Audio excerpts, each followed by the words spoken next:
Hola, ¿qué tal muchachos? Mi nombre es Edgar Mora Montoya, soy médico especialista en medicina física y rehabilitación. Para mí es un honor estar en este día con ustedes. Vamos a hacer una pequeña revisión y una pequeña discusión de casos clínicos, en la cual pensamos aclarar algunas dudas del curso que han estado llevando y tal vez de integrar algunas de las patologías o algunas alteraciones que nos van a llegar en el día a día en nuestra consulta y ustedes me van a ayudar a responder. El primer caso lo tenemos compuesto por don Juan. Resulta que don Juan tiene 68 años. Don Juan se presenta a la consulta con un pie como el que ustedes están viendo ahí. Es un pie que se manifiesta en una posición valga, que le provoca dolor en la planta del pie y cansancio al caminar largas distancias. Si lo pudiéramos ver en la cara posterior, veríamos ese ángulo, ese talón valgo. Usted realiza varias pruebas y entre las pruebas que usted ve, lo pone a caminar de puntillas y cuando camina de puntillas, don Juan logra formar un arco plantar. Ese arco colapsa cuando él está de pie, en bípedo, y cuando pone apoyo sobre el pie. ¿Qué podemos pensar de don Juan? Es un adulto mayor, le duele. ¿Qué es lo que estamos viendo en esta diapositiva? Bueno, resulta que lo que estamos viendo es un pie plano flexible. Y es una condición que se caracteriza básicamente por presentar una disminución o ausencia en sí misma del arco longitudinal medial del pie. Y esa alteración se da precisamente cuando el pie se pone en apoyo. En el caso de este pie plano flexible, el arco se forma cuando no está cargando el peso. Por ejemplo, la prueba que hicimos de que caminara de puntillas, pero se colapsa cuando don Juan camina y pone peso.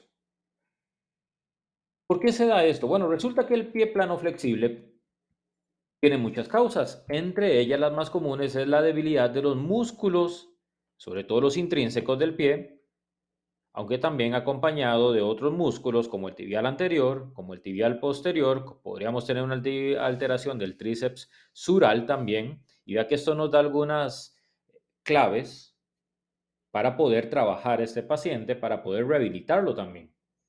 Entre los músculos intrínsecos del pie podemos tener a los interóseos, podemos tener al flexor largo de los dedos del pie, podríamos tener a los músculos propios del primer ortejo, del hallux, pero también puede tener otras causas como deformidades óseas o incluso una combinación de estos factores. Cuando corregimos esta causa, el paciente puede volver a tener una normalidad que puede ser ayudado de alguna ortesis plantar, por ejemplo, me refiero a una plantilla, o fortalecimiento de los músculos que anteriormente mencioné como parte de los que están involucrados. Cuando tenemos una distribución normal de estas fuerzas, vamos a resolver. Así que don Juan llegó al consultorio de ustedes y don Juan salió feliz y contento porque ustedes le dieron una solución. Bueno, otro día resulta que llega Laura también. Como ustedes pueden ver, esa radiografía no es de Laura, pero nos sirve para ilustrar el caso de Laura. ¿Y cómo sé que no es de Laura? Bueno, porque tiene un componente artrósico importante, muy evidente. Pero Laura nos llega con un dolor en la rodilla, con una gonalgia que ella refiere que le cuesta mantener el equilibrio además y que le duele en la actividad sobre todo. Laura tiene 14 años nada más. Le gusta hacer un poquito de actividad física, no es la mayor deportista, pero sí le gusta realizar algo de actividad física. ¿Qué podemos ver aquí entonces? En esa imagen, solo para ilustrar, como les menciono anteriormente, no es la radiografía de Laura, vemos una rodilla valga, un genu valgo, que el genu valgo incluso en algunos momentos de la vida podemos entrar en un rango fisiológico, sobre todo los 2 a los 4, tal vez incluso hasta los 5 años. Siempre hay un poquito más de componente. de genuvalgo en mujeres que en hombres, más común. Y también tenemos que tener cuidado en algunos pacientes, por ejemplo en los obesos, donde el tejido blando nos puede engañar a dar un falso valgo. Ahora, ¿cómo podríamos darnos cuenta que tiene un valgo verdadero o falso? Existen algunas medidas clínicas que no vamos a tocar en este momento, que podemos utilizar, o realmente la medición del ángulo Q, que es un ángulo que vamos a trazar desde la espina ilíaca antero superior hasta el borde o el punto medio de la rótula, y después de la rótula vamos a trazar otro punto a la tuberosidad de la tibia, formaremos un ángulo y ese ángulo tiene que no ser mayor, dependiendo, 10 o incluso hasta 15 grados, dependiendo de la referencia que utilicemos. Ese ángulo entonces, como mencioné anteriormente, se va a formar entre los fémures y las tibias. En la rodilla valga, este ángulo está francamente aumentado. Podemos ver que las rodillas están inclinadas hacia adentro. Y biomecánicamente, ¿qué nos va a provocar esto? Nos va a aumentar estrés en el compartimento. En este caso, ustedes lo pueden ver tanto lateral como medial, sobre todo en este caso que pueden ver una rodilla artrósica, evolucionada con un componente lateral, pero también un estrés biomecánico sobre el ligamento, por ejemplo, colateral interno, también. La rodilla valga en la adolescencia puede ser causada por como una gran combinación de factores, entre ellos genéticos, debilidad muscular también, cambios en el patrón de crecimiento. Recordemos que tanto huesos como tendones no tienen un crecimiento simétrico. Usualmente el hueso va un poquito más rápido y esto puede traccionar las inserciones tendinosas. Puede haber una mayor tensión sobre los tejidos blandos en general de la rodilla, sobre ligamentos, meniscos, y esto se traduce en dolor y aumenta el riesgo de lesiones en los muchachos.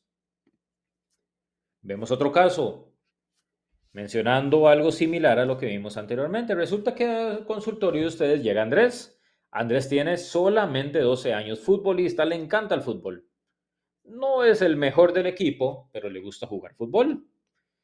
Y Andrés presenta ahora dolor en los talones cuando juega fútbol. Resulta que inicialmente le dolía cuando terminaba. Ahora le está doliendo cuando inicia y cuando termina. Le está limitando el juego. Él es un muchacho que le encanta jugar como les mencioné anteriormente. Usted lo examina, no encuentra masas, no encuentra signos de alarma, pero sí encuentra un franco dolor localizado a nivel de la apófisis o la línea del crecimiento del talón.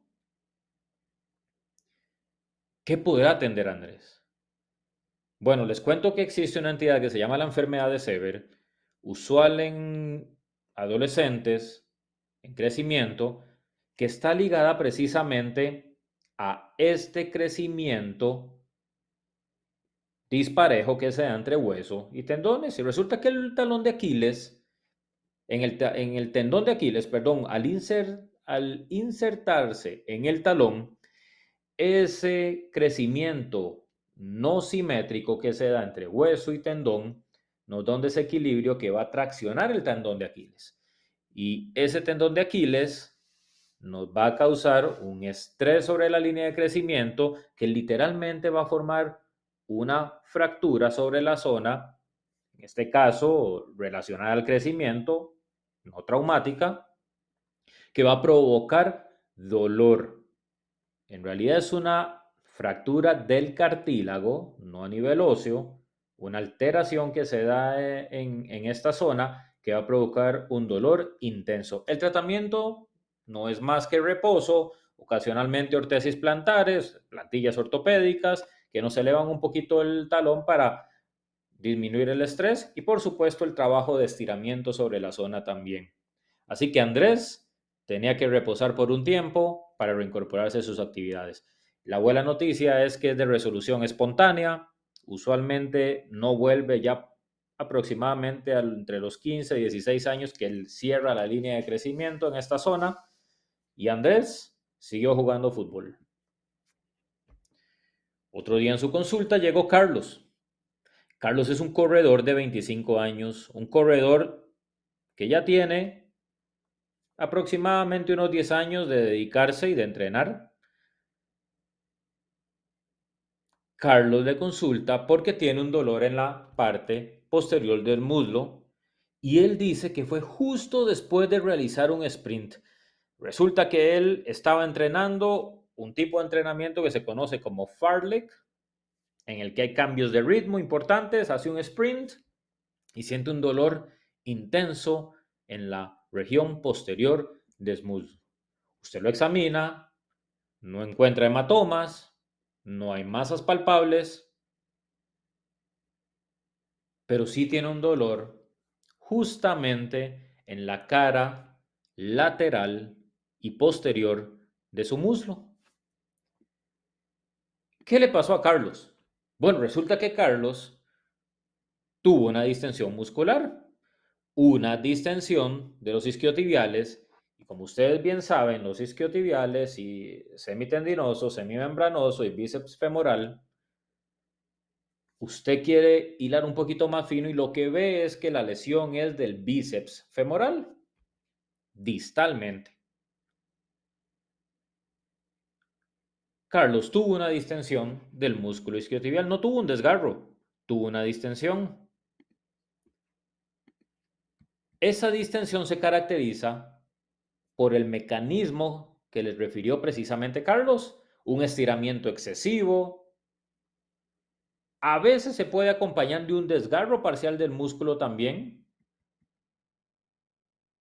¿Y qué es lo que pasa? Bueno, lo que sabemos es que durante la carrera o en estas actividades que implican movimientos explosivos, rápidos, de potencia, esa combinación de fuerza y velocidad, los músculos isquiotibiales se contraen de forma concéntrica, tratando de generar potencia, tratando de controlar la extensión de la cadera y la flexión de la rodilla. Recuerden que los músculos isquiotibiales son músculos biarticulares, en cadera son extensores, en rodillas son flexores. Lo que pasa es que la carga fue excesiva en Carlos. Logramos romper el límite, el equilibrio, y esa fuerza de estiramiento abrupta creó una lesión, en este caso una distensión, pero pudo haber sido una rotura muscular también, un desgarro muscular. Factores de riesgo, en este caso, los cambios repentinos de ritmo, puede ser una zancada larga, pueden ser estiramientos sin un buen calentamiento previo. ¿Y qué hubo en Carlos? Bueno, una tensión mecánica excesiva en los tejidos musculares que van a provocar una incapacidad en los músculos para resistir dicha tensión. Carlos tuvo una distensión muscular. Pasan los días y a su consulta llegó Ana también. Ana es una futbolista de alto rendimiento que le refiere a usted que estaba pateando un balón. Es buena, la que se caracteriza por colocar el tiro libre en el ángulo. Y Ana llega con un dolor intenso en el muslo derecho, en la cara anterior del muslo derecho. En toda la cara anterior, ella refiere que le duele toda la cara anterior. Y ella dice que ese dolor empezó justo después de haber pateado el balón. Usted la examina, hay una pequeña equimosis en ese muslo anterior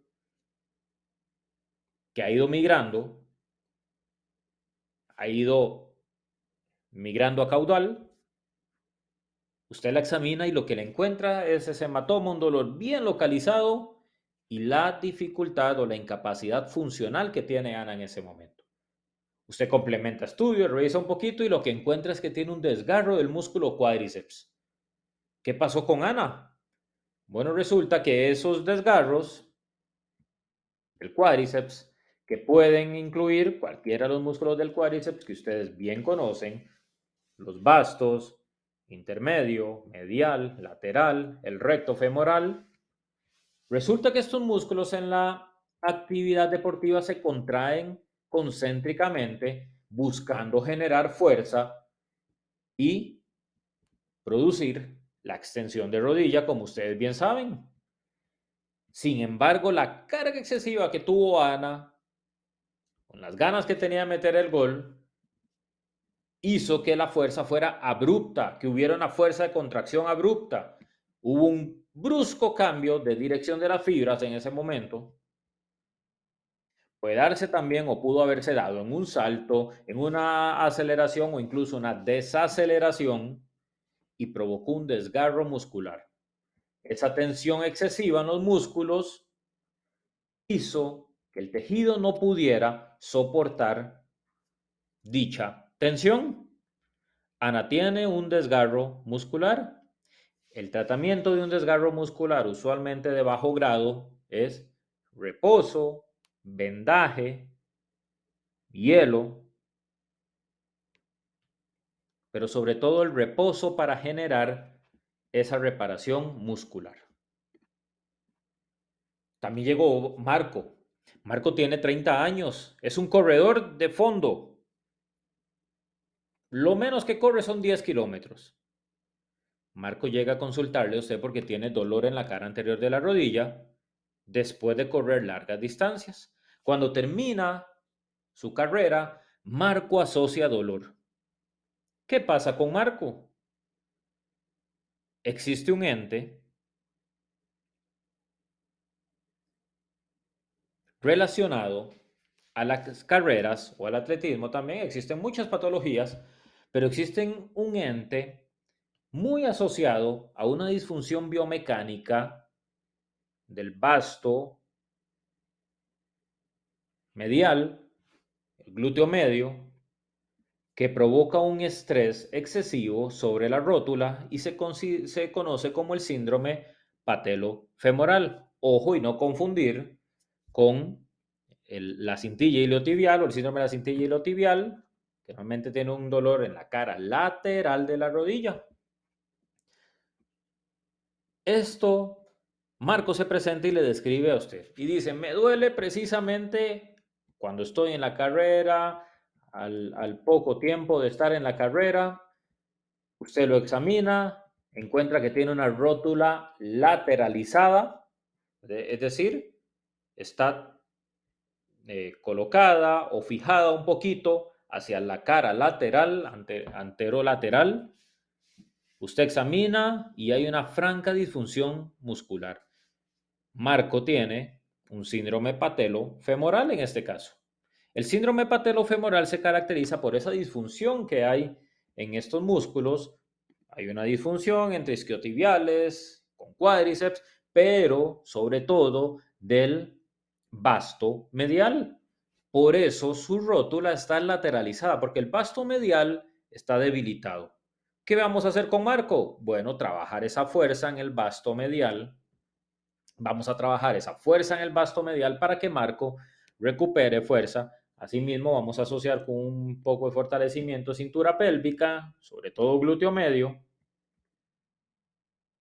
Cuando tenemos debilidad de los músculos estabilizadores de la rodilla, como mencioné anteriormente, ejemplo, el vasto medial, esa alteración me va a desalinear la rótula y va a generar mayor presión en la articulación patelofemoral, resultando en dolor, en irritación del tejido, manifestándose como una lesión básicamente dolorosa. Los tejidos blandos alrededor van a inflamarse, puede haber lesiones o alteraciones que nos predispongan a este tipo de lesiones, como por ejemplo el aumento del ángulo Q que mencionamos anteriormente, como por ejemplo también la pronación del pie, el exceso de pronación y el uso de calzado inadecuado, que no debemos olvidarlo nunca. Cambiando de tema y saliéndonos un poquito de la parte de deporte, un día consulta también a donde ustedes, don Rodrigo. Don Rodrigo es un adulto mayor, hipertenso, diabético, que fue operado hace, él dice que 2 meses, pero en la fecha que usted encuentra realmente ve que es un mes de evolución lo que tiene. A don Rodrigo le hicieron un reemplazo total de cadera izquierda. Don Rodrigo se presenta a su consulta con un pie ondulante. ¿Qué quiere decir un pie ondulante? Un pie que no logra dorsiflexión y que no logra flexión plantar. Además tiene hipoestesia en todo el pie y un dolor neuropático. Usted lo examina, no encuentra reflejo aquiliano, el reflejo rotuliano está disminuido. Usted examina buscando músculos y efectivamente no logra movilización en dorsiflexión, no logra movilización de la articulación en flexión plantar tampoco. Usted continúa su examen físico y lo que sospecha es que el nervio ciático podría estar afectado. Como ustedes bien saben, el nervio ciático es el nervio más grande del cuerpo humano. Va desde la columna vertebral, desde la parte posterior prácticamente de la columna hasta el miembro inferior, recorriendo e inervando prácticamente todo el